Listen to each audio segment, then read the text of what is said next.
Hello everyone.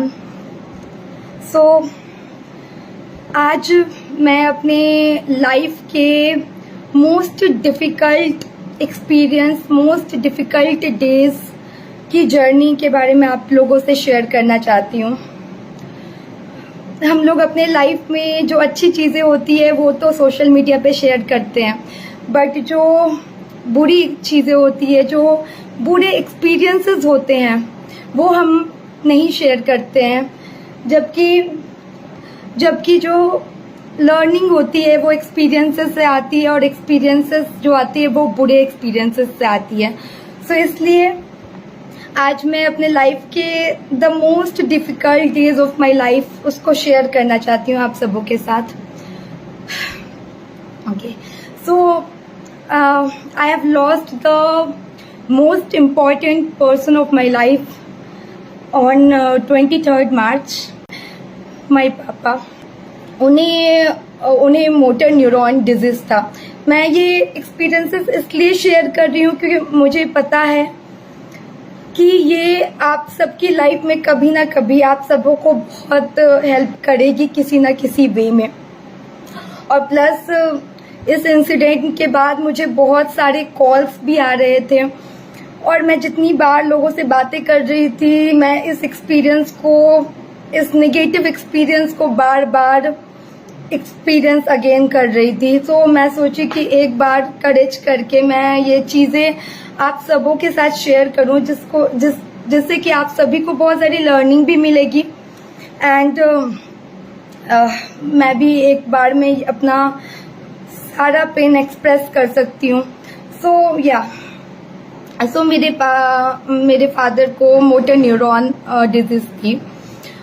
ये disease ऐसी disease है जिसके बारे में कहा जाता है कि हमारा दिमाग जिंदा रहता है, बट हम अपने शरीर के एक एक अंग को अपने सामने जाते हुए देखते हैं। सो ये इतनी ज़्यादा खतरनाक लाइफ डिजीज़ है। सो ये बेसिकली एक प्रोग्रेसिव न्यूरोलॉजिकल डिसऑर्डर है, जिसमें जो मोटर न्यूरॉन्स होते हैं वो डिस्ट्रॉय होते जाते हैं, एंड ये मोटर न्यूरॉन्स बेसिकली कंट्रोल करते हैं जो वॉलेंट्री मसल्स होते हैं बॉडी के, उसे। सो इसके वजह से पापा ओवर द टाइम, ये डिजीज एक्चुअली डिटेक्ट हुई थी 2.5 years बैक पापा को, और इसमें पापा धीरे धीरे अपने काफ़ी सारे बहुत कुछ खोते गए अपने इस बीमारी के कारण, इस मोटर न्यूरॉन डिजीज़ के कारण।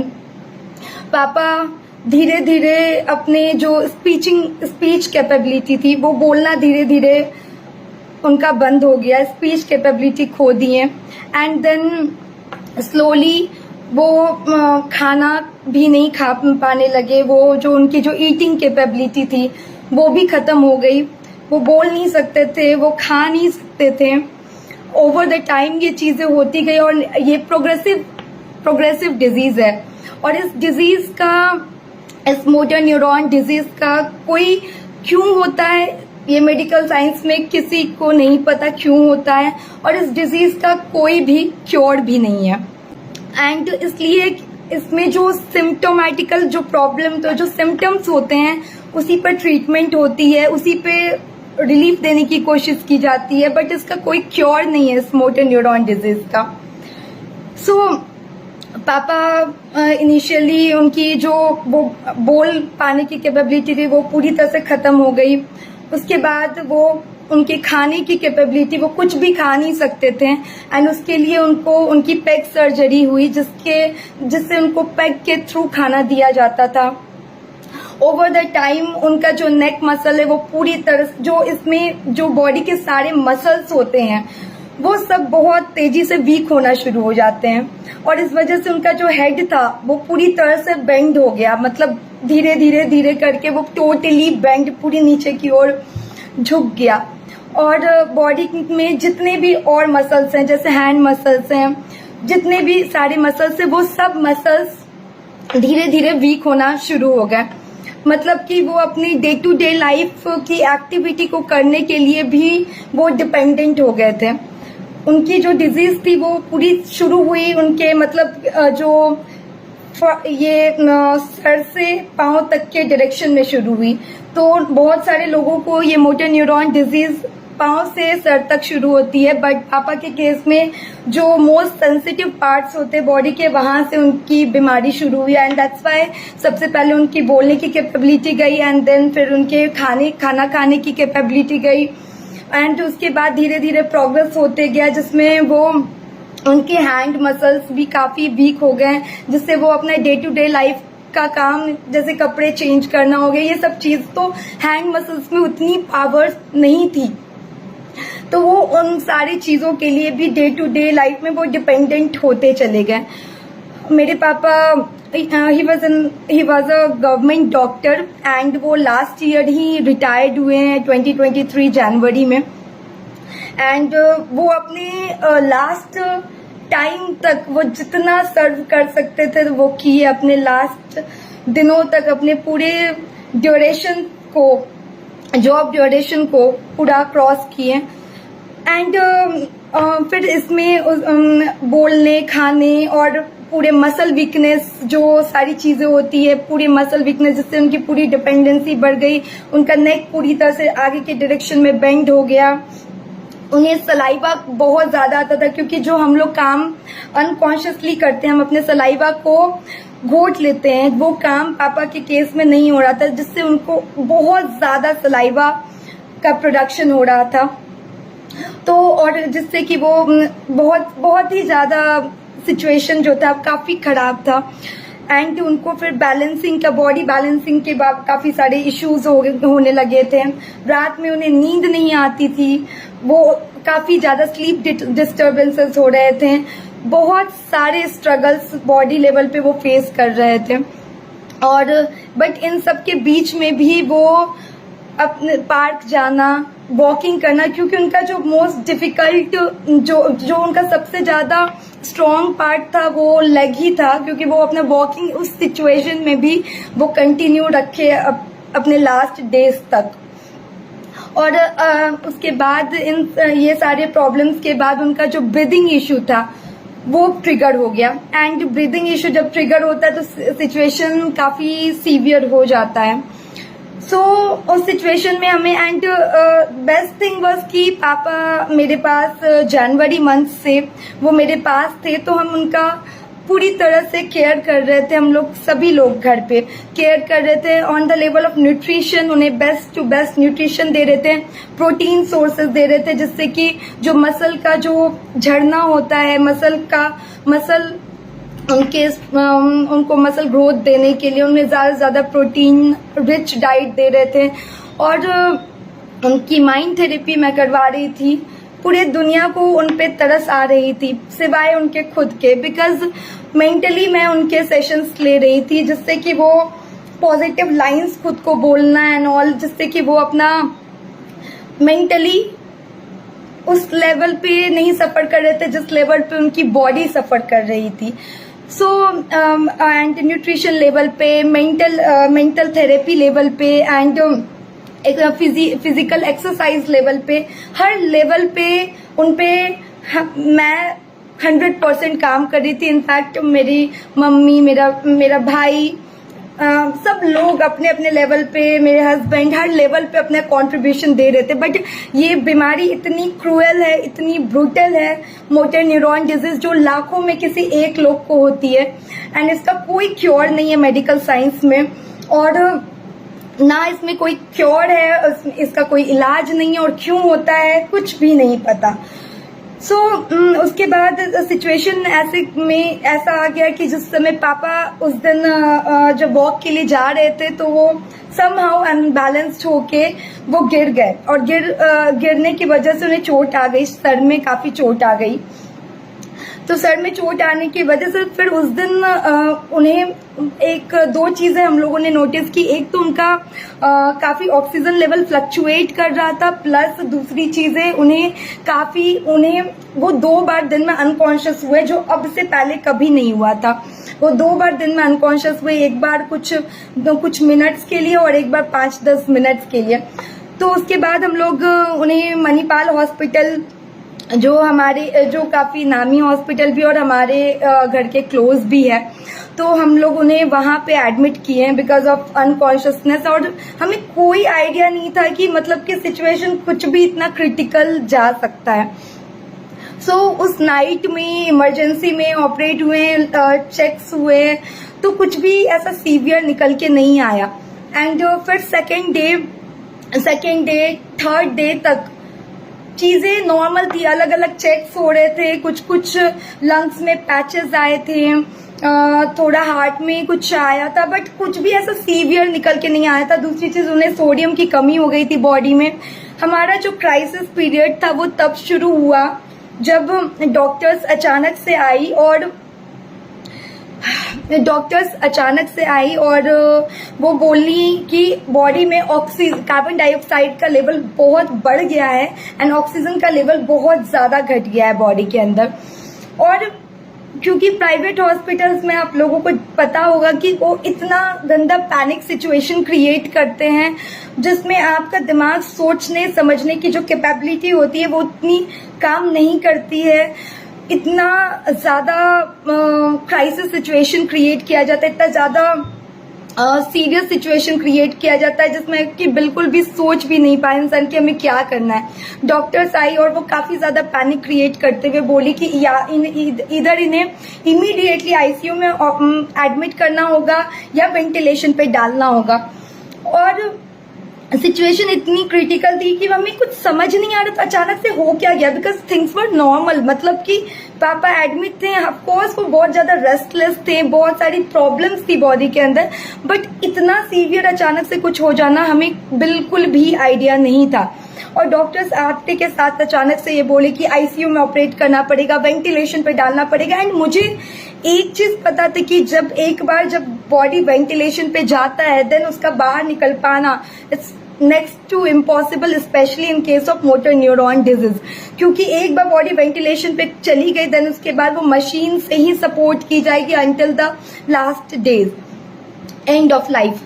तो वेंटिलेशन पे जाना वॉज एंड उस सिचुएशन में जब पापा बिल्कुल भी रिएक्ट नहीं कर रहे थे, बट जब वो सुने, उन्हें पता है because he was a doctor, तो उनको पता था कि ICU and ventilation is the worst option जो वो कभी भी लेना चाहेंगे। उस सिचुएशन में उनका जो एकमात्र बॉडी का जो पार्ट वर्क कर रहा था यानी उनका लेग, तो उन्हें वो उठा के हॉस्पिटल बेड पे पट के टू एक्सप्रेस कि मुझे आईसीयू में नहीं जाना है, मुझे वेंटिलेशन पे नहीं जाना at any cost. And but हमारे पास कोई ऑप्शन भी नहीं छोड़ा गया था, हमारे पास कुछ भी नहीं छोड़ा गया था, इधर आईसीयू और वेंटिलेशन और एंड एवरीथिंग। सो उस सिचुएशन में मैं काफी ज्यादा पैनिक हो गई, बिकॉज आईसीयू में क्या रूल्स होते हैं कि कोई भी इंसान दिन में बस 2 बार विजिट कर सकता है, पापा को, पेशेंट को 2 बार विजिट कर सकता है। बट पापा के केस में उन्हें बॉडी में इतने सारे प्रॉब्लम्स थे एंड वो बोल नहीं सकते थे, तो उनको कोई समझ नहीं सकता था। एंड सिर्फ मैं, मेरा भाई, मम्मी, हम लोग ही समझते थे कि उन्हें एग्जैक्टली क्या चाहिए, क्या प्रॉब्लम हो रही है। और उन्हें सिचुएशन में आईसीयू में एडमिट कर देना मतलब उन्हें जीते जी जस्ट इतनी सफरिंग देना जिसका कोई हद नहीं है। एंड उस सिचुएशन में I am not sure, but उसके बाद भी मेरा जो डिवाइन कनेक्टिविटी थी, जो मेरे भगवान के साथ जो कनेक्टिविटी थी, मेरा जो ट्रस्ट था उन पे, वो अनशेकेबल था। मैं बहुत ज्यादा उस वक्त में रो रही थी। एंड उस समय जो आईसीयू की जो डॉक्टर आई थी, मैं उनके हाथ पकड़ के बोली कि please consider him as your father. And मैं ये भी बोली, मुझे पता है प्राइवेट हॉस्पिटल्स में बिल बनाने के लिए ज्यादा से ज्यादा एक्सप्लॉइट किया जा सके पेशेंट को, फाइनेंशियली, इमोशनली, उन्हें कोई फर्क नहीं पड़ता हॉस्पिटल्स में, बिकॉज वो यूज्ड टू होते हैं, एवरी डे वो देख रहे हैं ऐसी चीजें, तो वो उनका दिल तो पत्थर का हो जाता है। बट उस सिचुएशन में भी मैं बोली वो आईसीयू की डॉक्टर को कि प्लीज मुझे बेस्ट एडवाइस कीजिए, please consider him as your father, और मुझे बेस्ट एडवाइस कीजिए, मुझे नहीं समझ में आ रहा। मैं बोली कि मुझे प्राइवेट हॉस्पिटल्स का पता है कि इस तरह से चीजें होती है, बट प्लीज मुझे हेल्प कीजिए। मैं एंड वो डॉक्टर की भी आंखों में आंसू आ गया था। एंड नॉट श्योर भगवान का कहाँ से कितना मतलब इतना सपोर्ट था कि हमें आईसीयू में वो ऑप्शन मिला जो शायद ही किसी को इंडिया में कहीं मिलता होगा। हम सभी को एक रूम में बैठाया गया और हमें 2 ऑप्शंस दिए गए। एक ऑप्शन दिया गया वेंटिलेशन का, एंड डॉक्टर खुद बताई, जो कि कभी नहीं होता नॉर्मली प्राइवेट हॉस्पिटल्स में, क्योंकि वो ज्यादा से ज्यादा आपका बिल बनाना चाहेंगे। वो नहीं बताएंगे कि क्या राइट है क्या रॉन्ग है, वो हॉस्पिटल के बिहाफ में सोचेंगे। बट हमें डॉक्टर आईसीयू में बताई कि या तो एक तो वेंटिलेशन का ऑप्शन है, और या फिर दूसरा ऑप्शन यह है कि उन्हें एक पेन किलर मेडिसिन दिया जाएगा, और उन जो आर्टिफिशियल सपोर्ट है उसको ना देके उन्हें स्लोली पास होने का परमिशन दिया जाएगा। एंड हम लोग कभी भी नहीं सोचे थे कि कभी भी हमें इस तरह के फेस को देखना पड़ेगा, जहां पे आप अपने जिस इंसान से आप सबसे ज्यादा प्यार करते हैं उनके लिए आपको ऐसा डिसीजन लेना पड़ेगा, जहां पे डॉक्टर्स कह रहे हैं या तो वेंटिलेशन सपोर्ट चूज करो जिसमें कि उनके लिए एंडलेस सफरिंग आप ले रहे हो, या फिर आप उनका विलिंगली एक्सेप्ट करो कि उनको जाने दो, उनको रिलीज करो विथ पेन किलर मेडिसिन के हेल्प से, बिना उन्हें आर्टिफिशियल सपोर्ट दिए बिना। तो ये सिचुएशन, ये जब हमारी पूरी फैमिली को बताया गया, and this was the most difficult decision of my entire life, जिसमें एक तरफ दिखता है कि जो भी है पापा हैं, उनको जिंदा रखना है, उनको हम कैसे जाने दे सकते हैं अपने हाथों से। वहीं पे दूसरी तरफ हमको उनकी सफरिंग को देखना। अगर हम उन्हें वेंटिलेशन पे भेजते हैं तो उनके थ्रू पाइप्स जाएंगे, उनके बॉडी को पैरालाइज करके उन्हें मतलब मौत से भी बदतर जिंदगी जीना पड़ेगा। और वो जब भी हम ऐसे डिसीजन लेते हैं तो उसमें हमारा ही स्वार्थ होता है, क्योंकि हमें लगता है कि हम कैसे जिएंगे उनके बिना, क्योंकि एक इंसान जो कि इतना सफर कर रहा है उसके लिए तो बेस्ट यही होता है ना कि वो इस सफरिंग से फ्री हो जाए। बट हम ये सोचते हैं हम कैसे रहेंगे पापा के बिना, कैसे रहेंगे, कैसे हम उनके बिना रह सकते हैं, हम अपनों के बिना कैसे रहने का डिसीजन ले सकते हैं, कैसे रहेंगे। तो ये डिसीजन बहुत डिफिकल्ट था, बट भगवान की कृपा से हम लोगों ने कलेक्टिवली जैसे तैसे करके हम लोगों ने ये डिसीजन लिया कि हम लोग सेकंड चॉइस लेंगे, मतलब हम उन्हें वेंटिलेशन पे नहीं भेजेंगे, बिकॉज हमें ये चीज पता था कि पापा को अपने बॉडी में किसी भी तरह का छेड़खानी नहीं चाहिए, उन्हें नहीं चाहिए कुछ भी और इस तरह की पेनफुल और चीजें। एंड सो दैट्स वाई हम लोग ये चूज किए कि हम लोग पापा को बाईपैप और ऑक्सीजन इसके सपोर्ट पे रखेंगे। एंड पेन किलर मेडिसिन जो वो चलेगी वो बेसिकली एक नार्कोटिक ड्रग्स होता है जो कि हमें पेन का पता नहीं चलने देती है, एंड स्लोली जो ब्रेथ होता है वो धीमा होते जाएगा, एंड वो बिना पेनलेसली कंफर्टेबली पास हो जाएंगे। बट यहाँ भी हमारा इतने बड़े लाइफ डिसीजन को लेने के बाद भी हमारी सफरिंग की एंड वहां भी नहीं हुई। डॉक्टर्स बोले कि आईसीयू में उन्हें एक जगह शिफ्ट कर दिया जाएगा, और उसके बाद बट हम लोगों ने चूज किया, हमारा रूम बुक था तो हम लोगों ने चूज किया कि हम पापा को वहीं ले जाके कंफर्टेबली जो भी वो कह रहे वो करेंगे। बट अगेन हॉस्पिटल के जो डॉक्टर्स होते हैं वो हमेशा वो कहीं ना कहीं अपने बेनिफिट का सोचेंगे। आईसीयू में हमें राइट सजेशन दिया गया, बट स्टिल हमें वो क्लियर वे में नहीं बताया गया। पापा को बाईपैप मशीन जो होती है, यानी कि एक जो मास्क होता है उसका, और ऑक्सीजन, इन दोनों चीजों पे रखा गया। अब इस ऑक्सीजन का क्या काम होता है, ये ऑक्सीजन मास्क जो होता है वो फोर्सफुली ऑक्सीजन को बॉडी में पंप करेगा। पापा का लंग्स जो था वो एक्चुअली वो वीक हो चुका था, क्योंकि उसके लंग्स मसल्स वीक होने की वजह से वो कार्बन डाइऑक्साइड को बॉडी से बाहर नहीं निकाल पा रहा था।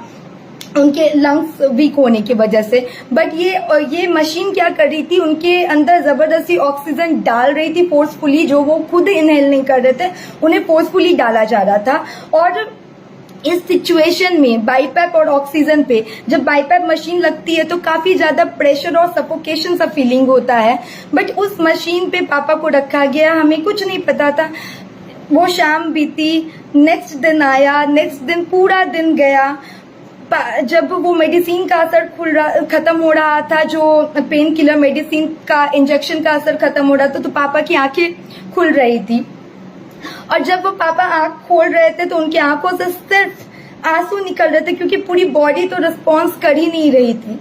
उनकी आंखों से सिर्फ आंसू निकल रहे थे। और उस वक्त में मैं सच में ये मांग रही थी, भगवान पापा को रिलीज कीजिए उनको ऑल सफरिंग से। बट वो हो नहीं रहा था। मुझे बिल्कुल नहीं समझ में आ रहा था कि प्रॉब्लम क्या है, कि इतना बड़ा डिसीजन लेने के बाद भी उन्हें वो रिलीज नहीं हो पा रहे, उनको मुक्ति नहीं मिल पा रही है उनके सफरिंग से। पूरा दिन, वो रात पास हुई, नेक्स्ट दिन पूरा रात पास हुआ।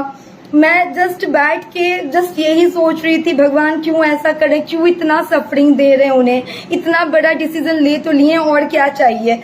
एंड देन मुझे क्लिक किया कि जब कार्बन डाइऑक्साइड और ऑक्सीजन का लेवल बॉडी में चेक हो रहा था इन तीनों दिनों में, तो मुझे दिखा कि ये सारे कार्बन डाइऑक्साइड और ऑक्सीजन का जो लेवल है वो सेम बना हुआ है, एंड जो बॉडी उस पर सर्वाइव कर रही है। हालांकि कार्बन डाइऑक्साइड का लेवल बहुत ज्यादा है बॉडी में, ऑक्सीजन का लेवल बहुत कम है बॉडी में, बट वो सिचुएशन चेंज नहीं हो रहा है और बॉडी उस पर सर्वाइव कर रही है। अल्टीमेटली बॉडी बहुत पेन में है, पापा बहुत स्ट्रगल में है। शायद उन्हें पेन फील ना हो रहा हो लेकिन मेडिसिन की वजह से, बट बॉडी बहुत पेन में है। बट वो सेम सिचुएशन, जिस सिचुएशन पे पापा थे, वही सिचुएशन प्रोलॉन्ग हो रहा है, उनकी सफरिंग बढ़ रही है, बट उन्हें पेनलेसली डेथ भी नहीं मिल रहा है। एंड देन फिर मैं रिसर्च करना स्टार्ट की कि क्यों, क्या प्रॉब्लम है।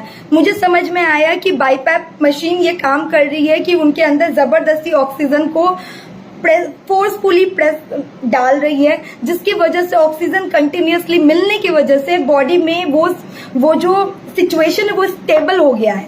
मतलब कि ना पापा की सफरिंग का एंड हो रहा है और ना ही वो हील हो रहे हैं, तो वो कंडीशन वो पूरी तरह से स्टेबल हो गया है। तो उसके बाद मुझे क्लिक किया कि मुझे हॉस्पिटल के डॉक्टर्स पे सिर्फ रिलाई नहीं करना है, क्योंकि ये लोग सही एडवाइस नहीं दे रहे हैं, क्योंकि ये अपना प्रॉफिट भी देख रहे होते हैं और वो इस तरह से। तो देन मैंने नेक्स्ट डे सुबह का हॉस्पिटल ऑनलाइन अपॉइंटमेंट्स 2-3 पल्मोलॉजिस्ट के साथ मैं बुक की, और फिर वहां से मुझे पता चला कि अगर उन्हें स्मूथ डेथ देना है तो उनका एटलीस्ट बाईपैप सपोर्ट हटना पड़ेगा, क्योंकि बाईपैप मशीन क्या कर रही थी, उन्हें फोर्सफुली ऑक्सीजन दे रही थी और बॉडी वो सिचुएशन में सरवाइव कर रही थी। कार्बन डाइऑक्साइड और ऑक्सीजन का जो लेवल था बॉडी के अंदर वो कंप्लीटली बना हुआ था, वो चेंज हो ही नहीं रहा था। और उसके बाद जब मुझे ये चीजें पता चली तो फिर मैं हॉस्पिटल के डॉक्टर से बात करने गई कि उन्हें एटलीस्ट पेनलेसली डेथ तो मिलने दीजिए। वो लोग उसके लिए रेडी नहीं हो रहे थे। वो बोल रहे थे कि कितना भी दिन लग सकता है, मुझे नहीं पता कि कितना दिन इस तरह से वो रहेंगे, बट हमें पता चल रहा था क्योंकि बॉडी सेम सिचुएशन में बनी हुई थी, पापा की बॉडी सेम सिचुएशन में बनी हुई थी, ना वो रिकवर हो रही थी ना वो डिटोरिएट हो रही थी, तो वो सेम सिचुएशन बना हुआ था। तो हमें ये चीज समझ में आ गई थी कि बाईपैप और ऑक्सीजन दोनों के वजह से ये 10 दिन तक भी ऐसा रह सकता है, 5 दिन तक भी ऐसा रह सकता है और पापा सफर करते रहेंगे, वो सफोकेशन, वो प्रेशर के अंदर रहेंगे और वो ना इस दुनिया को छोड़ के पीसफुली जा पाएंगे और ना इस तरह से हम उन्हें इस तरह से गंदे पेन में देख सकते हैं। And literally based on my research मैं हॉस्पिटल के डॉक्टर से काफी उनसे मेरी बहस हुई, रिक्वेस्ट की, मैं हर लेवल पे उन्हें बोली कि please do the right thing. And ultimately मेरे से कंसेंट फॉर्म लिया गया, कंसेंट फॉर्म पे साइन करवाया गया जिसमें कि हम विलिंगली, इसे कहते हैं 1 मिनट, ये पैसिव यूथेनेशिया ये एक टर्म है जिसमें कि इसमें क्या होता है कि intentionally letting a patient die by withholding artificial life support such as ventilator. मतलब कि हम इंटेंशनली पर्सन को रिलीज कर रहे होते हैं बिना उन्हें आर्टिफिशियल लाइफ सपोर्ट पे भेजे हुए। इस चीज को तो इंडिया में शायद किसी को पता भी नहीं है। जब भी लोग वेंटिलेशन पे होते हैं, कोमा में होते हैं, या कुछ ऐसी लाइफ डिजीज से स्ट्रगल कर रहे होते हैं जो कि क्योर किसी हालत में नहीं होने वाली है, उनकी सिचुएशन और बद से बदतर होती जाएगी, उनकी लाइफ का स्ट्रगल्स बहुत गंदे तरीके से बढ़ते जाएगा, बट स्टिल लोग चूज कर लेते हैं कि हम उन्हें वेंटिलेशन पे रखेंगे और उनको और जाने अनजाने उनको और पेन देते चले जाते हैं। तो उस सिचुएशन में आप सभी को ये अवेयर मैं कराना चाहती हूँ कि ये इंडिया में है, जिसमें कि जो हमारे इंडियन लॉ में पैसिव यूथेनेशिया जो होता है ये अलाउड होता है, जिसमें हम इंटेंशनली जो आर्टिफिशियल लाइफ सपोर्ट ना दे करके पेन किलर मेडिसिन के थ्रू उनके लिए स्मूथ डेथ उसकी स्मूथ डेथ प्रोसेस को ले रहे होते हैं। और उसके बाद यही हुआ, सारे कंसेंट फॉर्म पे मेरे से साइन लिया गया और उसके बाद उसके साइन मुझे रिटर्न में सारा कुछ लिख के देना पड़ा हॉस्पिटल को कि ये हॉस्पिटल की रिस्पॉन्सिबिलिटी नहीं है एंड ऑल दिस थिंग्स।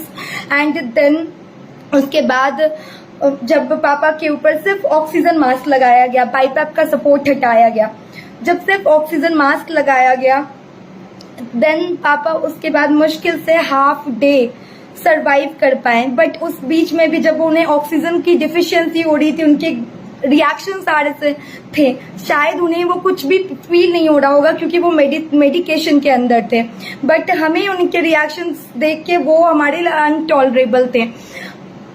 हम लोग मैं अपने आंखों के सामने, हम सब अपने आंखों के सामने पापा जब उनका ऑक्सीजन, क्योंकि ऑफ कोर्स अब सिर्फ ऑक्सीजन मास्क है और बॉडी में कार्बन डाइऑक्साइड का लेवल अब बढ़ रहा है और ऑक्सीजन का लेवल घट रहा है, तो उसको रेस्पिरेटरी फेलियर, उसकी वजह से मैं अपने आंखों के सामने पापा का ऑक्सीजन लेवल गिरता हुआ देख रही थी। हमारे पास ऑप्शन था कि हम एकदम से बढ़ा दें, बट वो सिर्फ उनको बार बार सफरिंग देते जाता।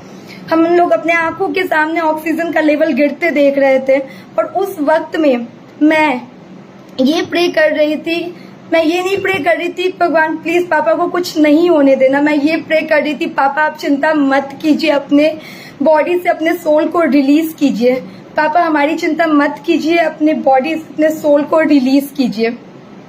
लगातार मैं ये चीजें बोल रही थी और अपने फैमिली मेंबर को भी दिल पे पत्थर रख के ये चीजें बोली, क्योंकि मुझे ये पता है कि कई बार ऐसा होता है कि इंसान बहुत गंदे से गंदे सिचुएशन में रहने के बाद भी अपनी बॉडी से सोल को रिलीज नहीं कर पाता है, क्योंकि जो उनके नियर डियर वन होते हैं वो बोल रहे होते हैं कि हम आपके बिना नहीं रह सकते, हमें छोड़ के नहीं जाइए। तो इसकी वजह से क्या होता है कि सोल को बॉडी से डिपार्ट होने में बहुत स्ट्रगल करना पड़ता है।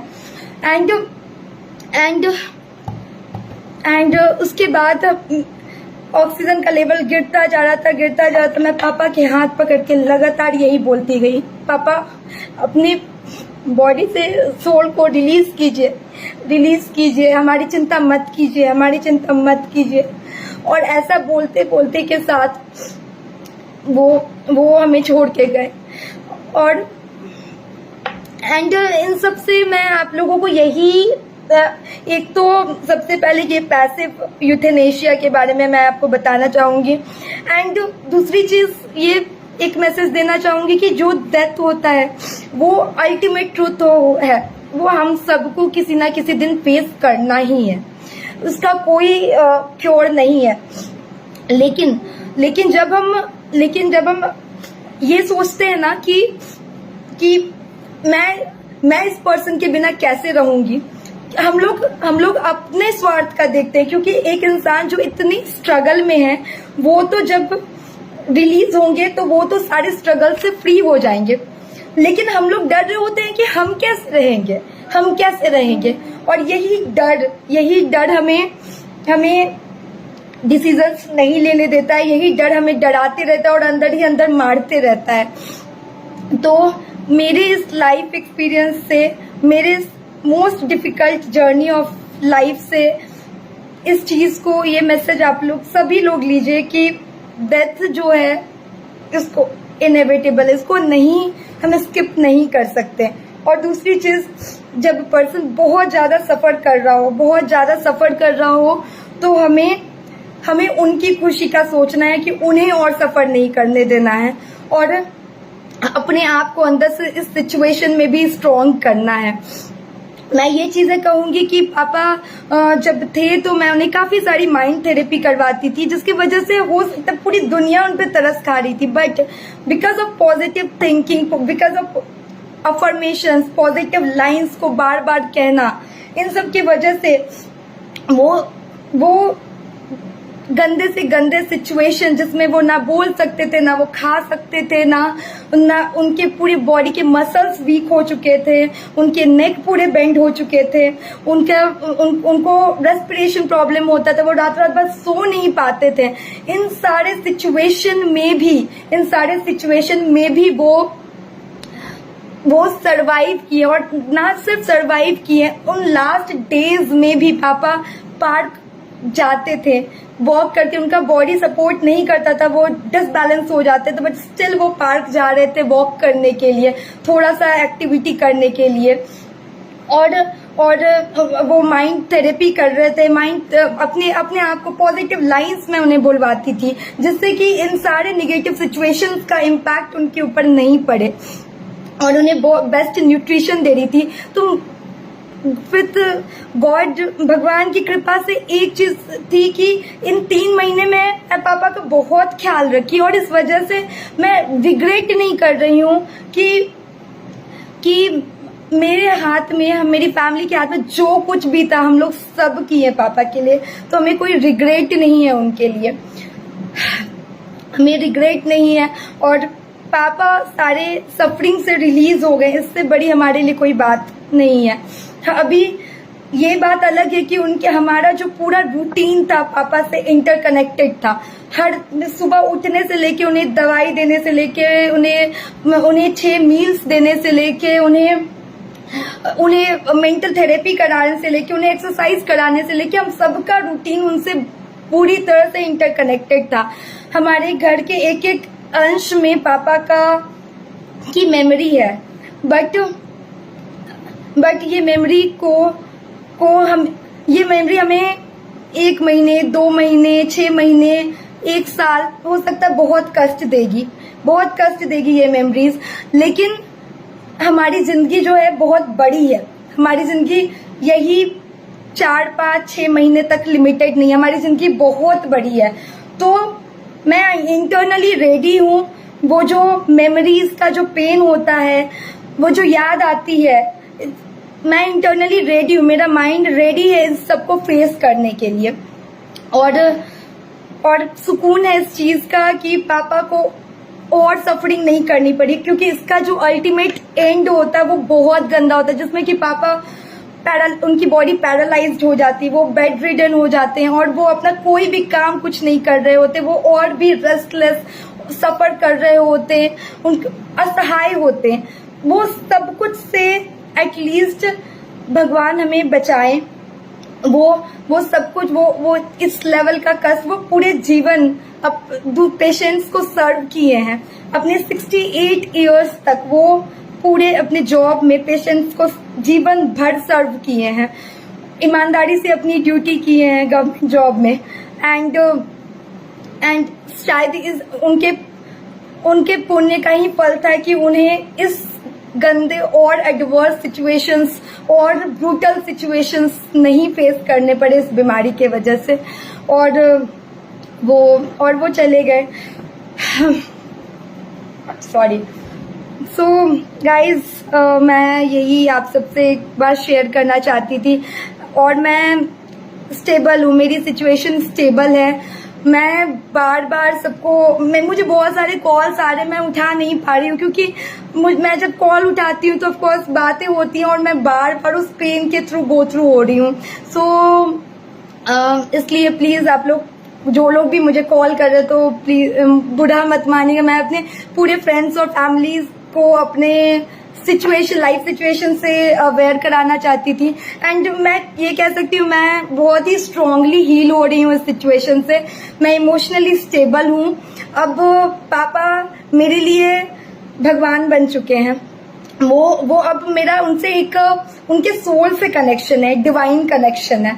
सो मेमोरीज जो है वो टाइम लेगी, पीछा मेमोरीज टाइम लेगी, बहुत समय तक सताएगी, बट आई नो दैट मैं वो पूरी तरह से एक्सेप्ट कर चुकी हूँ कि मुझे पेन रहेगा लंबे समय तक, बट अल्टीमेटली उनकी सफरिंग का एंड हुआ।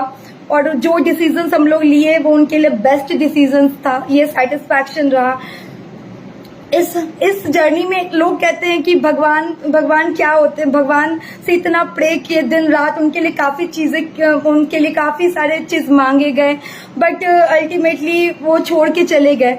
बट जब हम लोग डिवाइन फेथ में रहते हैं ना, तो हमें पता चल रहा होता है जो कुछ भी हो रहा है वो अच्छे के लिए ही हो रहा है। अल्टीमेटली जो कुछ भी हो रहा है, जिस प्रोसेस से पापा गए, ये अगर भगवान का, मेरे साईं बाबा पे मैं बिलीव करती हूँ, उनका सपोर्ट नहीं होता, उनका हर पल मेरे साथ नहीं होता, तो मैं इतने बड़े बड़े डिसीजंस उस 2.5 दिनों में कभी नहीं ले पाती। वो 2.5 दिन, हालांकि पापा 5 दिन हॉस्पिटल में थे, बट वो 2.5 दिन मेरे लाइफ के सबसे डिफिकल्ट डेज थे और सबसे डिफिकल्ट डिसीजंस हम उस 2.5 दिनों में लिए हैं। और अभी भी वो मेमोरी मुझे बहुत ज्यादा हॉन्ट करती है, बहुत ज्यादा।